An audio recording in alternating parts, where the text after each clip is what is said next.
Hello, it is Ryan, and I was on a flight the other day playing one of my favorite social spin slot games on ChumbaCasino.com. I looked over at the person sitting next to me, and you know what they were doing? They were also playing Chumba Casino. Coincidence? I think not. Everybody's loving having fun with it. Chumba Casino is home to hundreds of casino-style games that you can play for free anytime, anywhere, even at 30,000 feet. So sign up now at ChumbaCasino.com to claim your free welcome bonus. That's ChumbaCasino.com and live the Chumba life. No purchase necessary. VGW. Void were prohibited by law. See terms and conditions. 18+. Hey guys, it is Ryan. I'm not sure if you know this about me, but I'm a bit of a fun fanatic when I can. I like to work, but I like fun too. It's a thing. And now the truth is out there. I can tell you about my favorite place to have fun. Chumba Casino. They have hundreds of social casino style games to choose from with new games released each week. You can play for free anytime, anywhere. And each day brings a new chance to collect daily bonuses. So join me in the fun. Sign up now at ChumbaCasino.com. No purchase necessary. VGW. Void were prohibited by law. See terms and conditions. 18+. This is a Hardcore Grind interview with the voice singer, Jamar Langley. Hey. Ooh. I'm good. How you doing? My name is Lissha. I am the editor-in-chief of Hardcore Grind magazine. I also have Hardcore Grind podcast, and I'm one of the fabulous hosts of Let's Chat Radio. Oh, wow. Nice. Okay.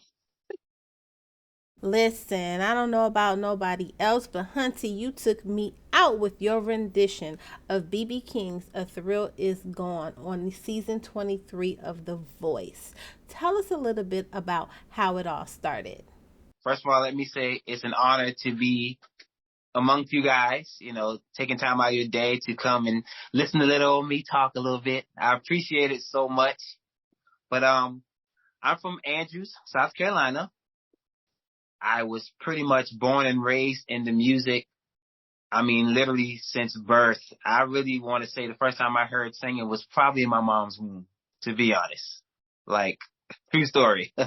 So my first time ever really singing was at the age of 3.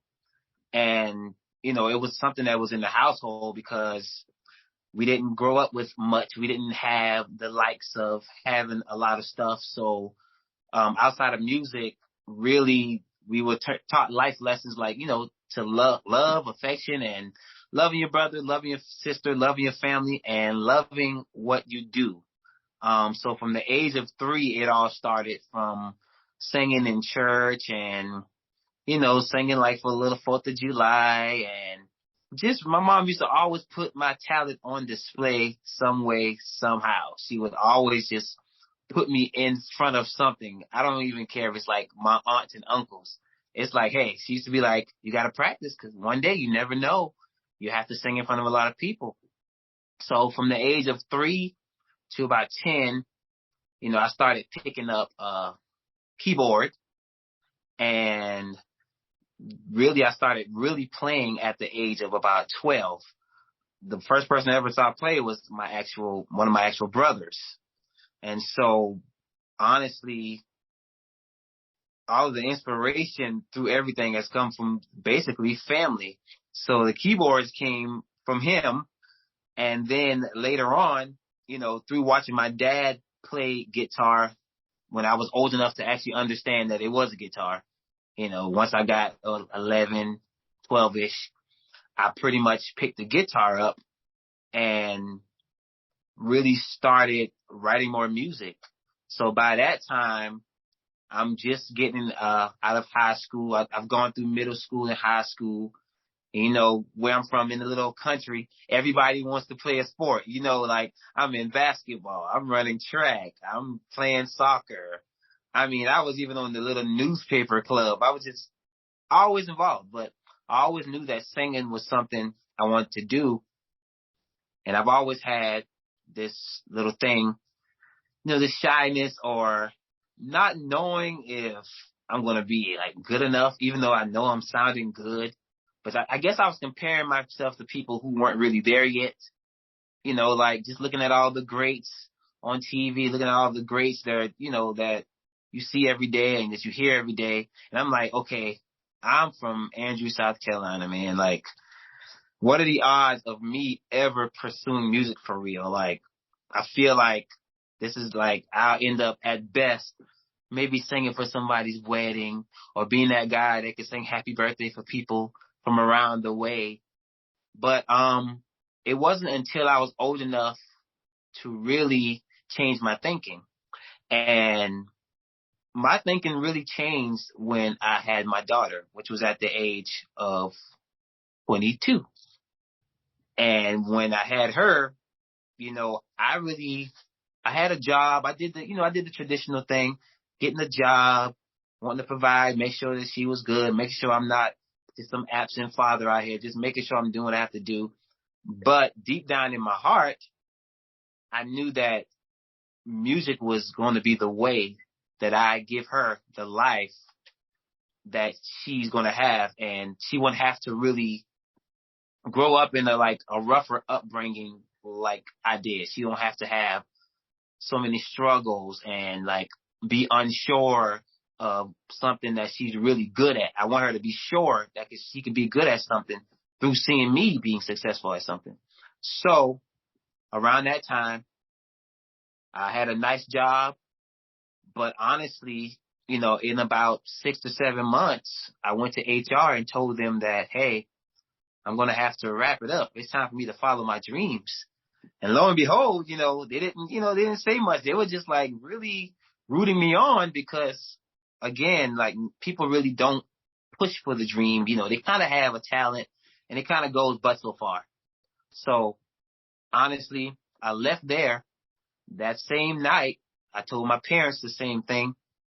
And they were looking at me like, okay, what time are you leaving? And I was like, okay, this is my time. This is the time for the shift. And the whole time, the whole way to Georgia, I'm listening to things. I'm happy one minute. I got some tears the next minute. I'm happy one minute. I got tears the next minute. Because as confident as I am in my music ability at the time, there was also that fear of, okay, I'm going somewhere I've never been, never really stayed. I was back and forth, but never really stayed. And here I am about to jump out here and really go for this thing. And this was in 2011. So got to my brother's doorstep. It's about 3 a.m. And he was like, oh my goodness, you really came. I was like, yes, man, I'm ready to do this. Let's get the ball rolling. But after that day, I ran into a lot of pitfalls musically that I didn't know about. Got in a bad contract and it kind of tied me up for a long time. I mean, I'm just singing at engagements for free. I'm playing at engagements for free, or I play for sing for a 3-night engagement and someone would leave out the back door with the money. I'm like, what is going on here? What is going on? So, I mean, at one point I told my mom, you got some room in the house for me? Because, your son's about to probably move back. But I don't know, something came over me and told me just just hold out. Go through these pitfalls. It's almost like I was getting everything that a person would get if it happened too fast. It's like I got it at the beginning, all of the hardships kind of came really fast. And I stuck it out. It took about 2 or 3 years. And, I hung in there. I worked with people and, the fit was it was not really fitting piece by piece. So I was put in a place that I'm always behind everybody else. I'm always just the musician.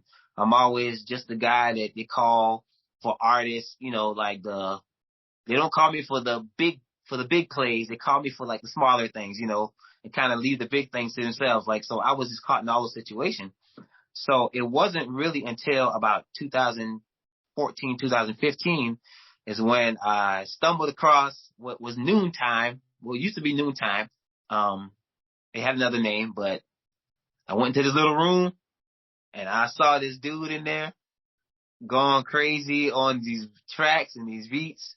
And, I came in there as an instrumentalist for another artist, and honestly, he's going crazy on the beats and you hear me plug in and at the time he's feeling me, I'm playing the bass and I'm playing the acoustic and guitar, just in there hungry and wanting to advance, you know? So end up working with the artist at the time. Her name is Angelina Jolie. I mean, that's Angelina Jolie. I'm sorry. Her name was Angelina. I don't know why I said that. Maybe because Angelina Cherie. Maybe because it rhymes, okay? Angelina Cherie. Shout out to Angelina. I'm sorry. I didn't mean to mess your name up. But, you know, after that, he asked me to come back. And, you know, it was about probably some days later. I came back. And, you know, here we are. We're creating tracks again.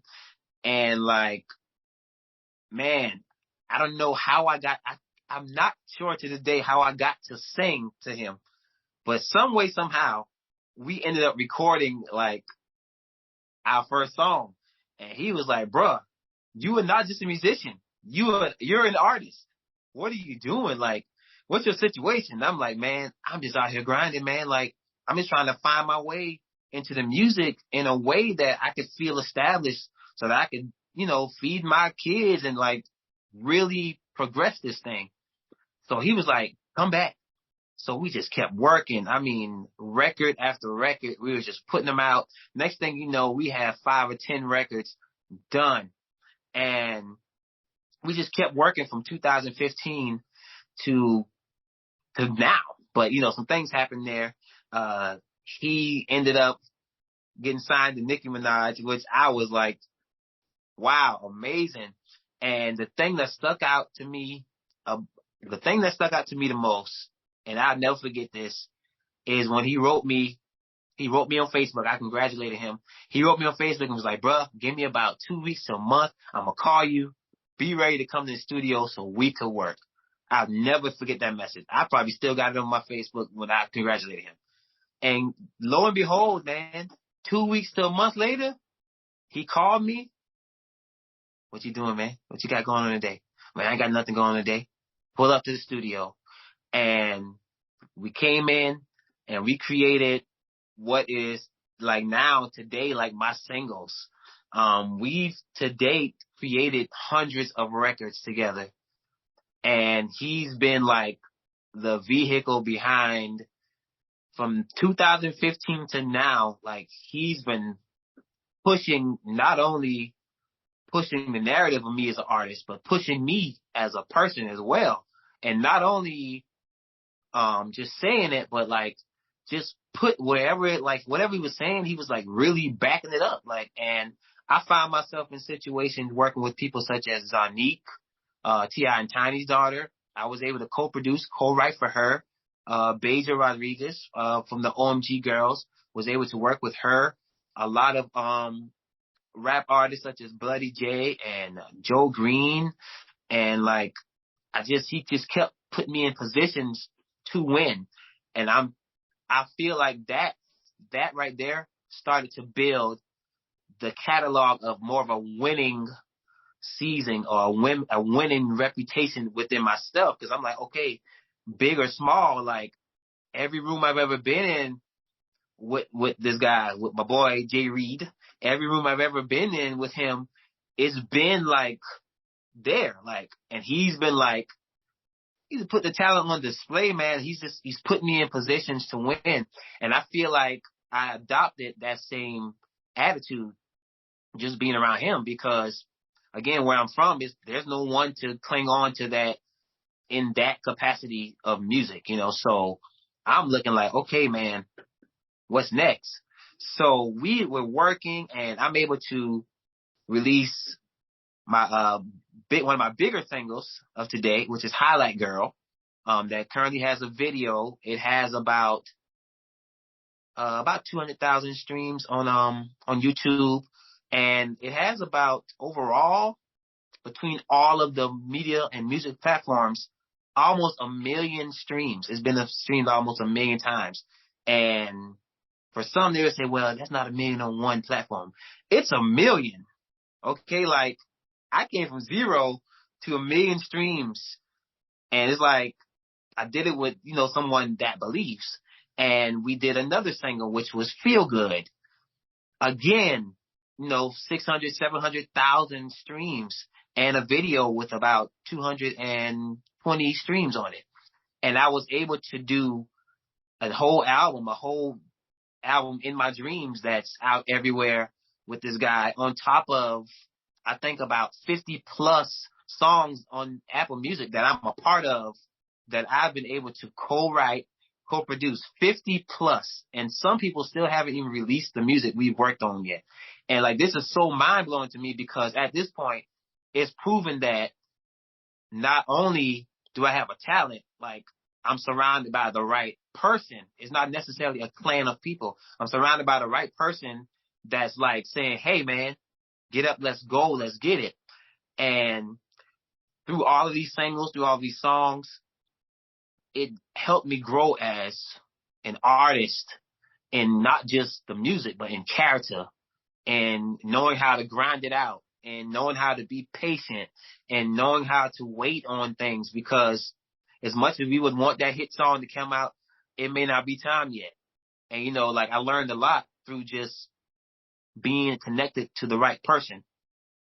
And so here we are to this day, we're still doing the same thing. And right before I got, you know, the invitation to the rest of the story I'm going to get into, right?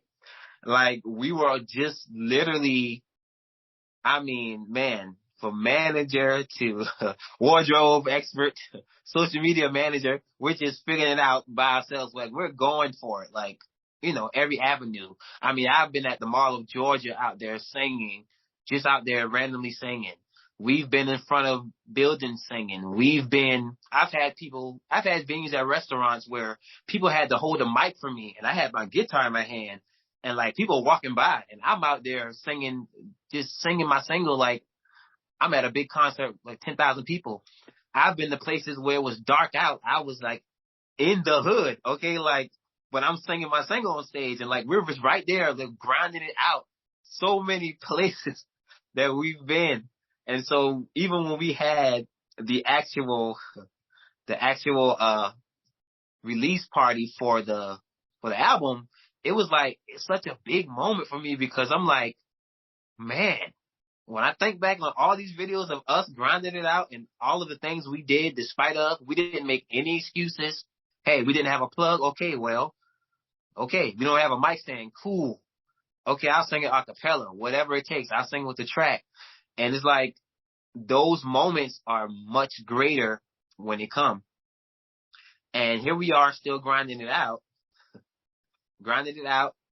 And I finally resigned from playing in church, because that was my income from basically from the time I got here to now. Mm-hmm. Oh, wow. Now, I always ask about a go moment, because that's like the most, to me, important thing to be able to hear when it comes to somebody just telling us about their journey, right? And a go moment is when thought and execution come together. A lot of times we're really mindful about what other people do, how they do things. But when it comes to ourselves, we kind of deal in fear a little bit, right? And I truly believe that when God tells you to move your feet, it's a necessity that you actually move your feet. So, what was that moment like for you when you decided to say, okay, I'm going to do The Voice? So I finally resigned, but a month later, I get a message on Instagram. I thought it was definitely in the spam folder. So, like, you know, it looked weird to get a message like that, but it was a casting agent asking me, did I want to audition for The Voice? And I was like, yes, I would love to audition for The Voice. Of course. But at the same time, I'm like, okay, I'm not going to be fooling with these people on this internet. All right. Like, don't be tugging on my emotions like this, you know? But, she gave me her information, her email information. We exchanged that. She wrote me an email and, sent her contact to me. Next thing you know, the next day she calls and we set up a Zoom call. So I'm like, oh, this is getting real. Okay. This is really happening. And the day after that, I'm on a Zoom call doing a screening for The Voice. And I'm like, okay, all right. This is really like happening. All of the work is making sense. All of the videos and interviews, the grinding is starting to make sense. So, 2 days after that, here I am on another Zoom call with about 115 other contestants at the time. And I'm like, wow, like I am really going to LA. Like this is really happening. By the time I got there, and the blessing of that is by the time I got there, I think about 40 people had already been denied from that Zoom call. So we were looking at, around the 80-ish people like on the Zoom calls. And like I always say, as I was there going through the process of pre-production and getting prepped and ready to do the blind audition, I'm seeing people like packing up to go home, like certain things didn't go right in this area. Maybe they didn't have a great interview. Maybe they didn't have a good rehearsal. They didn't know the song enough, or it's just like some kind of protocol, something went wrong. But it's just like seeing people drop off and pack up and leave. And I'm like, okay, so going in grind mode. So I basically went back to the times when I was singing in the hood with the lights off. And I was like, you know what? I'm about to grind this out until my blind audition to make sure that when I go into every rehearsal, every vocal rehearsal, that I am spot on, that I'm working, that I'm here for real, And when the blind audition came, here I am on stage. And it showed, I did my set and, nobody turned around for the first 10 seconds like I see on TV so many times for The Voice. And here it goes, like right near the end, Blake and Chance turn around. And I'm like, okay, we're doing this. We're really doing this. So I ended up picking Team Chance, preferably because I'm always thinking forward, Yeah, I'm always thinking about what's going to be next. Like, if I go home in the next round, I need to really make sure I have a connection with someone that's in the music business, like right now, that I can reach out to. And so I chose Chance and kept going through the process of The Voice, went to the battle rounds, prepared for that, went through the battle, won my battle round. And I'm like, okay, the discipline is paying off in this competition because, it's paying off. So went to the knockout rounds next. The opponent was a little more experienced, a little more seasoned. And here it goes. I won my knockout round. So now, I'm in the playoffs, like top 5 or top 20, basically. And I gave one of the best performances that I've ever had other than performing my own music. And I didn't go through because they only had to pick 2 from the 5. But that performance was like, it blew everybody away. And the fact that I'm seeing, like, to see people say things like, you're the best person I've ever heard on this show. Like, you're the best performer. Like, you're the best this, best that. It just takes me back to when I first decided to even come to Georgia in the first place. It takes me back to the moments of having to wait. It takes me back to the moments to taking the back seat. And the light in that is, here I am now at the forefront, like interviewing with you guys or talking to you guys about it as an artist now. But not only just, an artist that just started, but an artist with life experience, with experience in the business that hasn't been all peachy and good. And like, I'm still sitting here with a smile on my face and I'm still able to confidently talk about it because it's going up from here. You better say that. Now, you've gone through these auditions. You're advancing forward. Your Team Chance. What was going through your mind at the time of this whole experience? Now, during that time, if you want to go back for me stepping into the hotel up in auditions, because it's like everything just started from there, to be honest. But like going into my experience from there, going into The Voice, knowing that I'm experienced, I made sure that I didn't let it cripple still being able to learn, because sometimes we can be so experienced to the point to where we not really listen. We're hearing, but we're not listening because we're so experienced and like we're such great artists. But I came in there as a sponge, just like every other artist, just to make sure that what they get, I'm going to get too, to add to my experience. So I was really a sponge the entire time, the entire process, like especially going in the beginning.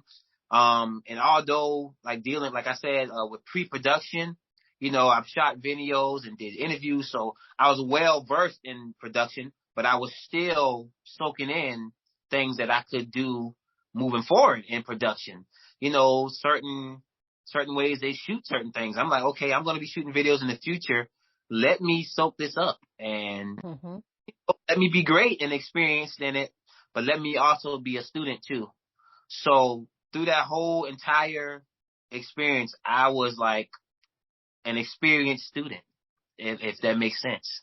It's like I've been to college before, but I'm just going to go again to get my master's. So I know how to do it, so I'm going to do it again in vain and go higher.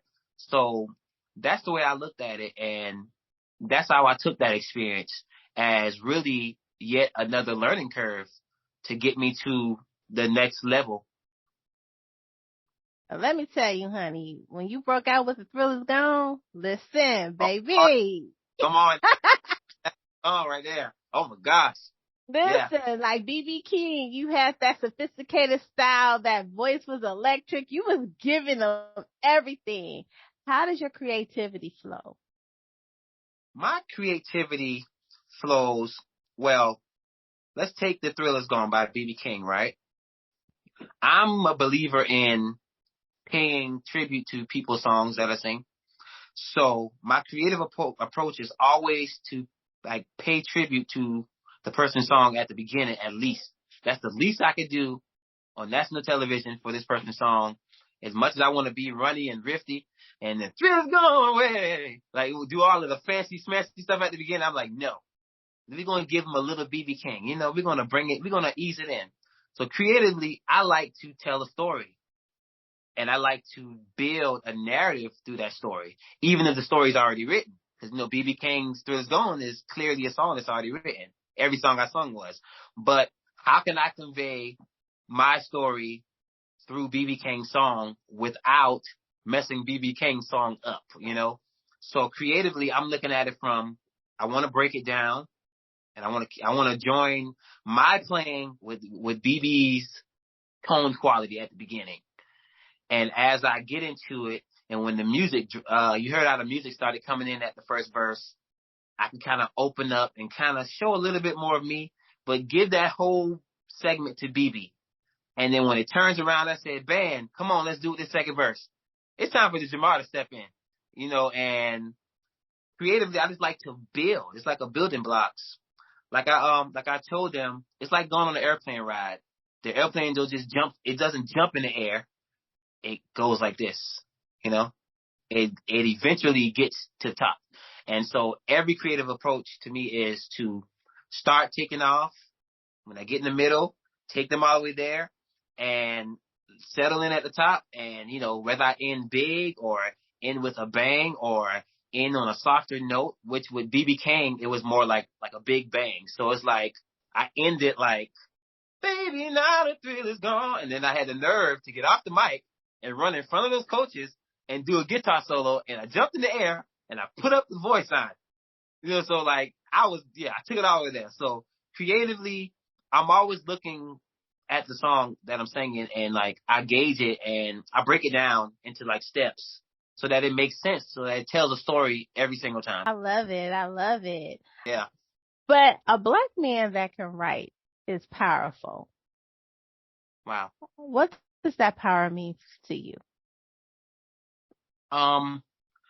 Being a black man and being able to write, I understand that I can control my narrative now.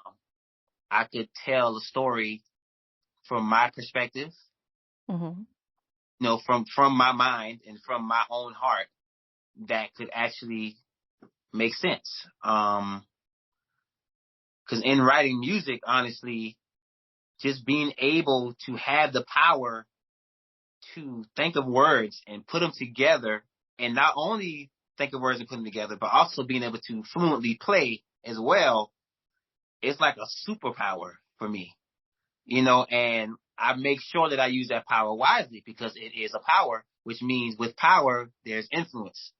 So I'm also careful in what I'm writing as well and making I'm leaving a positive influence on everything that I'm writing. I always push to write clean music that can still have the impact of music that may, just be a little more vulgar because, at the end of the day, it's all about, to me, who you're influencing with that pen. And, I'm very cautious about that. I make sure that I always write things that fit the people who want to hear, positive music. Even if it's heartbreak, it's like in a positive nature, if that makes sense. So power. And I feel like it could control a lot of things, and that can go either way.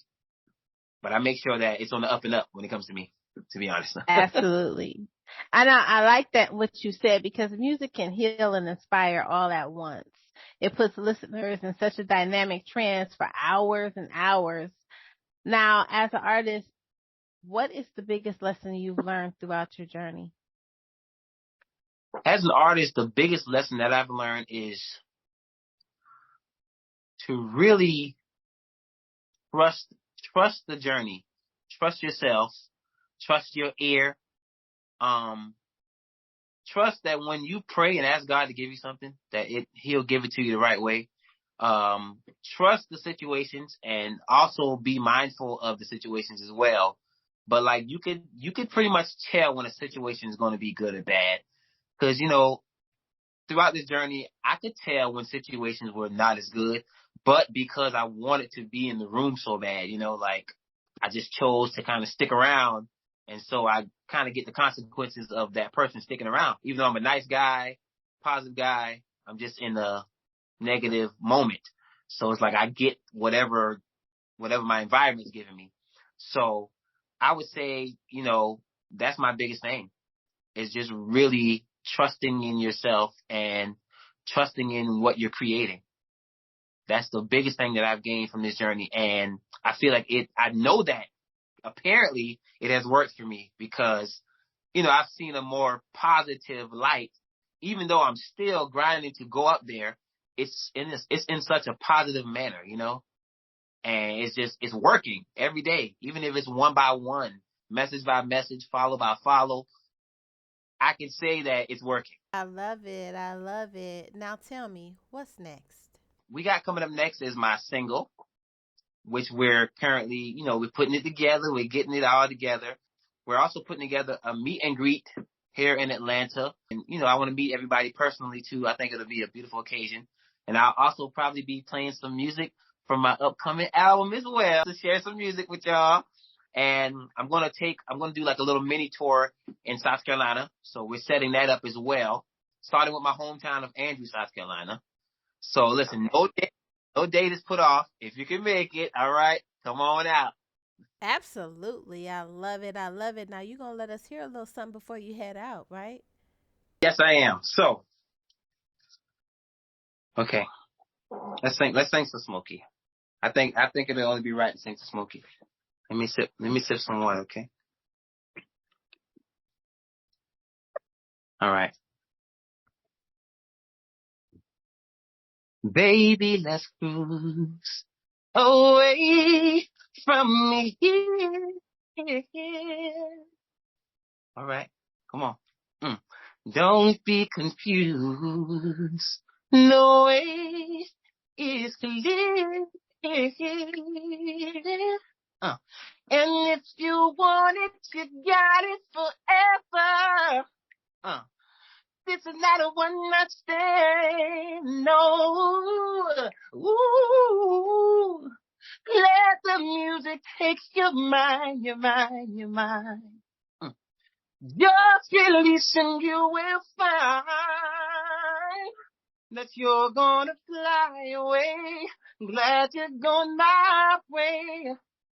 I love it when we're cruising together. Music is a place for love. Cruising is made for love.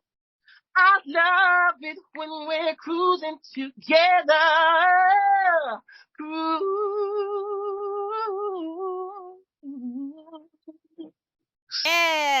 honey. You better sing that. Thank you so very much. This was awesome. I'm so proud of you. I don't even know you, and I'm proud of you. No, I appreciate it. Yes, you better get to it. Get to it. Come on, you know it. I hit the ground running. Let's go. Well, I absolutely thank you for sharing your time, your space, and your energy with me here on Hardcore Grind Podcast, and I hope to have you back again. You have a great night. Purchase new wiper blades from O'Reilly Auto Parts today and we'll install them for free. See better and drive safer with O'Reilly Auto Parts. O'Reilly Auto Parts.